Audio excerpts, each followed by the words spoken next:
Yo, this is your first time here, welcome. Been here before, welcome back. As you would have seen in the title, in this video I'm just going to take a little look at the differences between a DSLR, in this case a Canon, and the Logitech Streamcam. Questions I'll be asking: is a webcam better? Is it easier to use? And can it keep up with a DSLR? However, I'm going to do it a bit different and in reverse of what people usually do. If you just came for the answer specifically, on my personal opinion, I'm committing extreme blasphemy amongst every famous streamer you've probably ever seen talk about this. I think the answer is yes. For me, I wish I had gotten a webcam over using the DSLR in the first place. I'm going to go through in this video all the details why I think that's the case, while doing a bit of a kind of review of the Streamcam, because I've only picked it up a little while ago and started streaming with it relatively recently. I'll explain all the reasons through this video and at the end as to why I think the webcam's better, but if that's all you came for, there you go, you've got it, and you can jump off.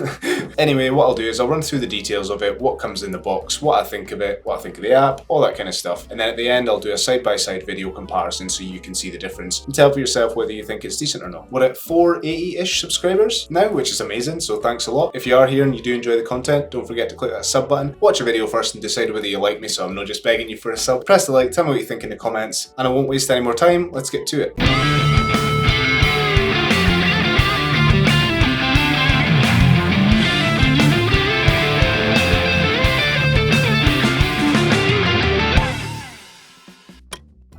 So, starting off with the specs, rather the price. So I picked this up on Amazon for about 120 quid. It comes in a graphite and a white version. The graphite version, I will say, is as close to black as you probably need it to be, but it would be really nice to see an all black version of it. However, this does fit into my setup, as you can see here, and it is all black, so it does the job. The white one's pretty nice, but it just doesn't fit with my setup, and it probably does look nicer did I have everything white in the setup. Shoots at a max video resolution of 1080p at 60 frames, and then it shoots at everything down from there that you can change in the app. 720, whatever the rest are, 30 frames, 24 frames, etc. It has a 1.5 meter USB-C cable. Now, pay attention to this. It's USB-C, not USB 3. If you're an idiot like me and you don't pick up on that, that means you have webcam, cable, USB-C cable. I didn't have anywhere to put a USB-C cable, so I had to buy an adapter after the fact. But just bear that in mind, if you don't have it and you don't have an input somewhere, you'll either need to find an adapter or find a piece of kit that you can plug into. It has built-in autofocus through the Logitech capture system. It's 222 grams in total weight, really light, really small, nice, doesn't stick out like a sore thumb, isn't going to rip your monitor off the wall. It has 78-degree diagonal field of view, which is pretty large. Let's see if I can get this one. It has a dual omnidirectional mic with noise reduction filter. I probably had to chop that into two because I couldn't quite get all the words in. And it has a live indicator light. There's a little white light that pops up on the front of it, so it tells you when it's on or off, and if somebody's hacking you, and it is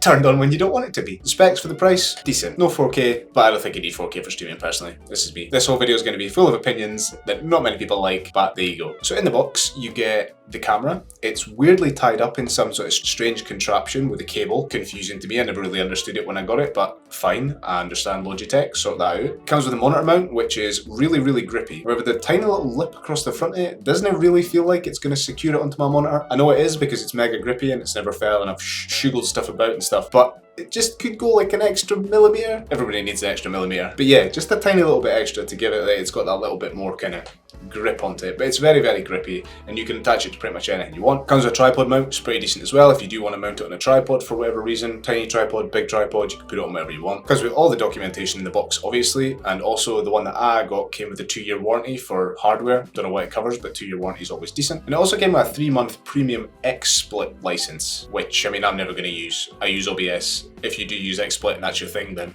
I suppose that's a little bit of a saving for you. The look, what do I think on the look? So, I think it looks nice. Comes in the graphite and the white. Like I mentioned before, the white one I think probably looks nicer if I had a white setup, which I don't, but the graphite one is cool. It just kind of fits in with the black setup. An all black one would have been better, but that's me being picky because it's so small that it really doesn't stick out like a sore thumb anywhere being graphite. But it's nice, it's a nice thing to look at. It's got a little bit of grey mesh over the front around the camera, which I quite like as well. The cube design is an interesting one for me because usually you see them where they've got like, they're kind of this shape or whatever, or rectangle, or what's the word, cuboid? I don't know. They're that kind of shape. But this one is just something a little bit different and it just kind of fits with for in my case, my speakers, monitors. I just think it looks nicer with that little cube. And it takes up less real estate on the top of the monitors, or wherever you're mounting it. It's got a little logo on the front, just the Logitech logo, and then it's got this big, thick USB-C cable, which is a thick boy, 7Cs. At the end of the day, it's still a webcam, and it still looks like a webcam. No one's going to come in and say, I don't know what that is, because it's obvious it's a webcam. But it's just a nice looking webcam. It looks expensive, because it kind of is for a webcam. But yeah, it looks nice. One thing that I obviously think is missing from it is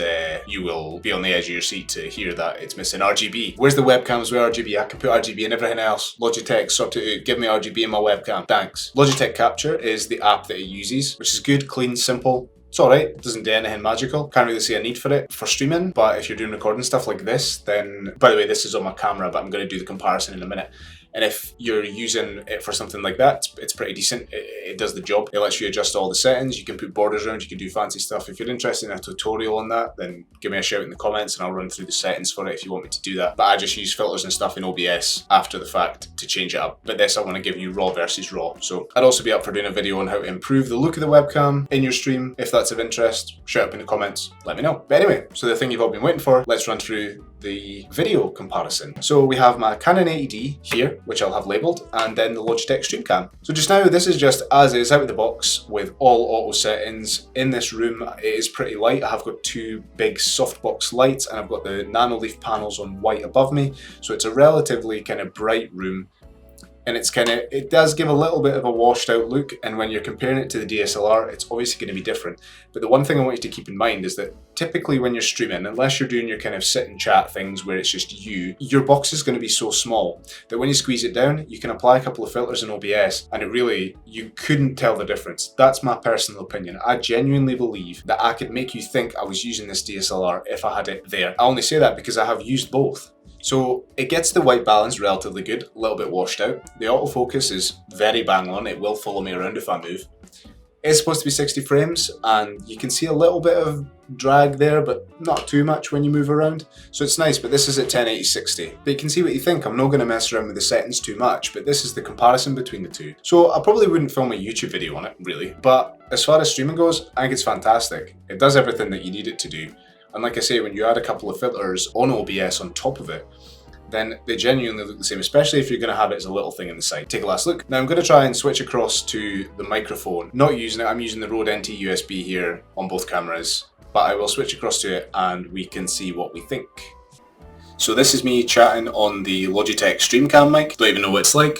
Just thought I'd give you a little sound test so you can listen to this and see what you think. And all the rest has been recorded on the Rode NT USB, which is a highly recommended mic. I would recommend you go and get. I'll leave a link to it in the description if you want to have a look at it. Also, if you'd be interested in a video on that, give me a shout. Anyway, back to the matter at hand. So I've run through all the kind of details of stuff, but for me, when you've seen the features that it's got, when you've seen what it looks like, the way it is and stuff, I want to talk about the differences and the reason why I think that this webcam is better than a DSLR. Now for me, I have a massive bunch of cons in using a DSLR. And here we go. It takes up loads of space. As far as Canon goes, the EOS utility app is a pile of shit. And it also likes to fall asleep all the time. I think it's like 20 minutes into the stream. Even when you change the settings, every single time, it still falls asleep mid-stream, which is not something that you want for a streaming cam when you've got people watching you and you're in the final circle of Warzone, and I've had it kill me multiple times. The app is dated. It looks prehistoric. It looks old as anything. It's pants. Comparing it to the Logitech Capture, it's just rubbish. You have to keep a DSLR powered, so whether that be by battery or a plug-in battery, so I actually had to spend more money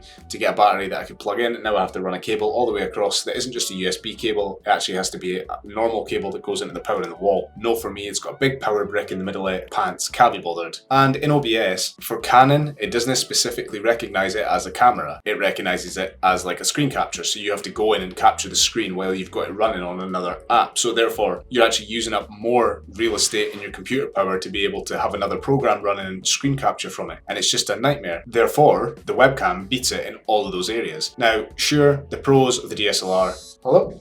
So the pros of having a DSLR, I mean, all the big streamers say you should use a DSLR and the big YouTubers say you should use one. Is that a pro? I don't know. The tiny little picture in the corner is better quality? I guess so, slightly, but I would argue that with the right set of filters, you probably couldn't tell the difference. So I mean, if you're talking about price to performance as well, for me, that's one of the biggest things.